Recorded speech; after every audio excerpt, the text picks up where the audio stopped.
Ya, untuk analisis menggunakan Smart PLS, jadi yang pertama kita lakukan adalah persiapan datanya terlebih dahulu. Nah, nanti yang digunakan itu adalah yang ini ya, yang data edit ini. Jadi, data ini kita harus rubah dulu formatnya ke dalam CSV. Untuk merubah ke CSV caranya seperti ini ya. Nah, ini kita copy dulu. Nah, seperti ini kita copy. Ini ada 100 responden. Copy, kemudian kita buat file baru. Nah, ini file. Lalu kita paste seperti ini ya, klik kanan, paste value. Nah, kemudian kita hapus kuesioner dan nomornya. Ini kita hapus. Nomor kita turunkan ya. Nah, seperti ini. Kemudian nama dari variabel kita hapus. Nah, seperti ini. Lalu kita save. File, save as. Nah, untuk nama bebas ya. Kita bisa tulis seperti ini. Contoh CSV. Nah, kemudian yang terpenting ini save as type kita rubah ke format CSV. Nah, ini. Lalu kita klik save. Oke, seperti itu ya untuk cara membuat file CSV-nya, karena sudah saya buat yang ini ya. Nanti kita gunakan file yang itu saja. Oke, setelah file CSV-nya terbentuk, kita buka aplikasi Smart PLS. Nah, di sini saya menggunakan Smart PLS versi 4. Nah, akan muncul tampilan seperti ini. Kemudian kita klik New Project. Nah, untuk nama kita tulis saja di sini sebagai contoh analisis. Lalu create. Nah, kemudian ini ya, import data file. Nah, ini kita klik, kita masukkan file CSV yang sudah kita buat tadi. Kita klik import data file. Nah, ini CSV ya, kemudian klik open. Nah, lalu kita klik import. Nah, ini tandanya data sudah masuk ke dalam aplikasi Smart PLS. Nah, ini kita bisa klik back. Nah, lalu kita klik create model. Model type kita pilih PLSM, kemudian model name kita tulis saja di sini sebagai contoh. Nah, seperti ini ya. Lalu klik save. Nah, lalu selanjutnya adalah kita masukkan indikator ya. Indikator ini berkelompok sesuai dengan variabelnya. Caranya seperti ini. Klik KT1 ya ini. Kemudian tekan shift, lalu kita klik KT3. Nah, nanti akan terblok seperti ini, kita tarik ke lembar kerja. Lalu kita enter. Oke, seperti itu ya caranya.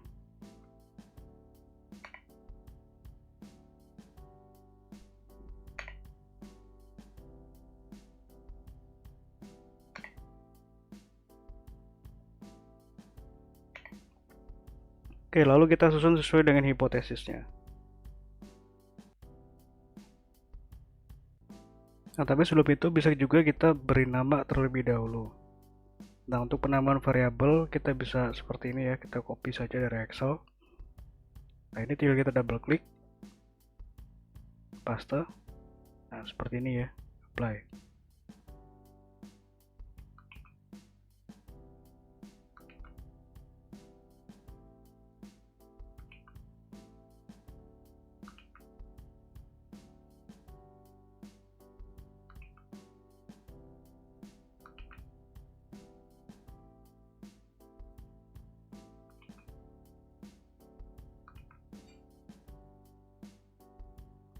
Kalau kita susun,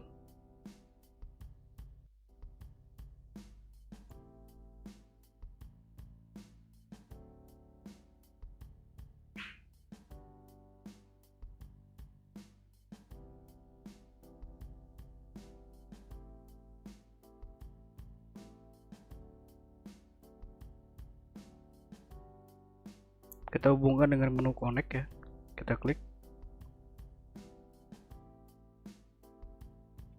Ini garisnya dibuat sesuai dengan hipotesis.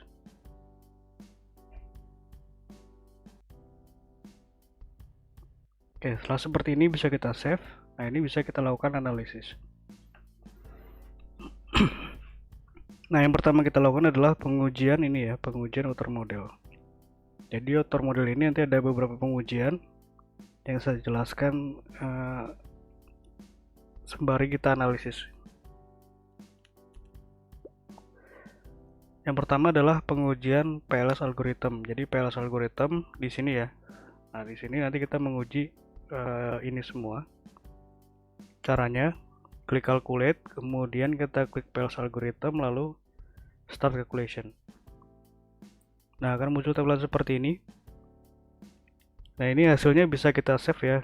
Ada dua cara, kita bisa save di dalam aplikasi Smart PLS atau di luar dari aplikasi Smart PLS. Nah, kalau di dalam aplikasi seperti ini caranya, tinggal klik save.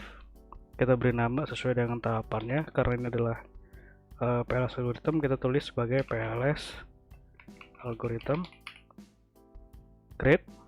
Nah, lalu kita bisa juga save di luar dari aplikasi. Caranya seperti ini, klik Excel, lalu klik export. Nah, ini bisa kita save ya. Nah, ini adalah save file yang sudah saya buat, jadi sudah perform sesuai dengan tahapan analisisnya. Tinggal kita beri nama di sini PLS algorithm, lalu kita klik save. Nanti hasilnya seperti ini bentuknya Excel. Oke, seperti itu, dan ini berlaku untuk semua pengujian. Cara meng-save-nya sama. Kita interpretasikan hasil ini. Yang pertama kita lihat adalah nilai dari loadingnya ya, loading factor. Nah, loading factor kita ketahui dari sini, dari auto loading. Nah, untuk auto loading ini nilainya harus di atas 0,70 yang ditandai dengan warna hijau. Nah, di sini kita bisa lihat ya, semuanya sudah di atas 0,70, artinya data penelitian ini seluruhnya dikatakan valid ya untuk kuesionernya. Nah, kemudian untuk AVE ini kita menguji validitas dari variabel laten atau ini ya, yang biru ini. Kita lihat di sini di construct reliability and validity. Nah, kita lihat untuk AVE ini ya, AVE ini nilainya harus di atas 0,5. Nah, ini seluruhnya sudah di atas 0,5, maka variabel latennya dikatakan valid. Nah, kemudian untuk reliabilitas di sini kita menggunakan nilai dari Crobak alpha. Nah, reliabilitasnya itu dilihat dari sini, Crobak alpha. Nah, ini nilainya harus di atas 0,7 nih. Di sini sudah di atas 0,7 semua ya, maka dikatakan untuk semua variabelnya ini reliable. Selanjutnya adalah pengujian discriminant validity. Di sini menggunakan nilai dari HTMT. Nah, HTMT itu di sini ya, discriminant validity. Kita gunakan yang list. Nah, yang ini. Nah, ini nilainya harus di bawah 0,9. Nah, ini seluruhnya sudah di bawah 0,9 ya, maka dapat dinyatakan di sini tidak terjadi masalah pada HTMT-nya. Selanjutnya adalah pengujian inner model. Nah, untuk inner model ini di sini ada perhitungan Goddess of Fit Index, ini sebagai tambahan saja ya. Ini dihitung secara manual. Nanti perhitungannya ada di sini ya. Nah, ini bisa diikuti. Nah, ini nilai GOF-nya itu yang ini. Dan nilai ini lalu dibandingkan dengan kriteria yang ada di atasnya, yang ini. Nah, ini masuk kategori tinggi, artinya untuk model penelitian ini ya, itu bisa digunakan untuk menguji hipotesis. Nah, kemudian selanjutnya adalah analisis ini ya, collinearity assessment. Nah, ini collinearity assessment kita gunakan yang inner model list. Nah, ini nilainya harus di bawah 5. Nah, ini seluruhnya sudah di bawah 5 ya, jadi tidak terjadi masalah untuk multi collinearitasnya. Kemudian coefficient of determination atau R-square kita lihat di sini. Nah, ini ya R-square. Jadi R-square ini menunjukkan besaran pengaruh variabel independen terhadap dependen secara simultan atau bersama-sama. Contohnya untuk ini ya, inovasi pelayanan publik nilainya adalah 0,550, artinya jadi variabel ini ya, kepemimpinan transformasi sampai ke strategi organisasi itu mempengaruhi sebesar 0,550 atau 55%. Ya, ini ya interpretasinya. Jadi 45 sisanya itu dipengaruhi oleh variabel lain di luar dari model penelitian ini. Kemudian ada predictive relevance, nanti kita lakukan. Kita ke sini dulu ke effect size. Nah, untuk efek size atau F-square kita lihat di sini. Jadi F-square itu sama ya dengan pengujian R, namun untuk F ini secara parsial atau secara individu. Jadi kapabilitas, keinovasi, dan seterusnya seperti itu. Nah, ini nilainya. Nanti nilai ini kita bandingkan dengan ini ya, kriteria ini, dan masuk ke kategorinya. Nah, dari sini juga bisa dilihat variabel mana yang memiliki pengaruh paling besar.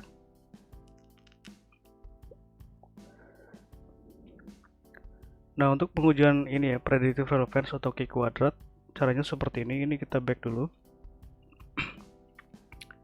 Klik calculate, kemudian kita pilih menu blindfolding, lalu klik start calculation. Nah, kita klik ini construct cross validated redundancy. Nah, ini ya, ini adalah nilai Q-square. Jadi Q-square ini atau Q-quadrat menunjukkan prediksi ya ketika model penelitian ini dilakukan ulang menggunakan kuesioner yang sama, jumlah responden yang sama, maka untuk inovasi pelayanan publik nilainya akan tidak jauh berbeda ya. Di sini masuk ke kategori besar. Jadi hasilnya tidak akan jauh berbeda dari apa yang sudah dilakukan. Kemudian untuk strategi organisasi nilainya masuk ke dalam kategori sedang. Jadi ketika dilakukan penelitian ulang maka akan terjadi perbedaan ya pada hasil strategi organisasi. Nah, yang terakhir adalah uji hipotesis penelitian. Kita back dulu. Caranya calculate, kemudian pilih menu bootstrapping, lalu start calculation. Nah, pada uji hipotesis ini ada dua ya, jadi pengaruh langsung dan pengaruh mediasi. Nah, ini. Nah, pengaruh langsung kita lihat di sini di path coefficient. Nah, di sini ada dua nilai yang kita perhatikan, yaitu nilai dari ini ya, original sample, dan nilai dari p-value. Original sample ini menunjukkan pengaruhnya itu positif atau negatif. Kemudian p-value menunjukkan apakah pengaruhnya itu signifikan atau tidak.